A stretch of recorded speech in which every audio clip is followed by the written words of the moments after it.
অনুপ্রবেশকারীদের বাঁচাতে, ভুয়ো ভোটারদের বাঁচাতে মরিয়া আপনি, তাহলে কি আসলে এই ভুয়ো ভোটার অনুপ্রবেশকারীরাই আপনার ভোট ব্যাংক? এটাই তো আপনি নিজে প্রমাণ করে দিচ্ছেন।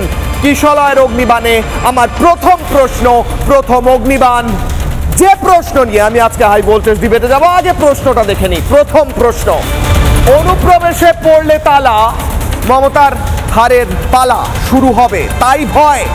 অনুপ্রবেশে তালা মারতে চাইছেন অমিত শাহ। অমিত শাহ বলছেন দেশের সীমান্তকে একদম সুরক্ষিত করার কথা। অমিত শাহ চিৎকার করে বলছেন আপনারা কেউ গেছেন সীমান্তে? যারা বলেন যে লোক ঢুকলো কি করে বিএসএফ কে এড়িয়ে, আপনারা কেউ গেছেন সীমান্তে? আপনারা দেখেছেন মাইনাস কত ডিগ্রি সেন্টিগ্রেডে আমাদের দেশের বাহিনী বন্দুক হাতে দিনরাত দাঁড়িয়ে থাকে?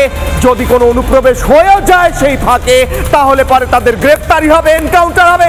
মমতা বন্দ্যোপাধ্যায় বলতে পারবেন এই কথা?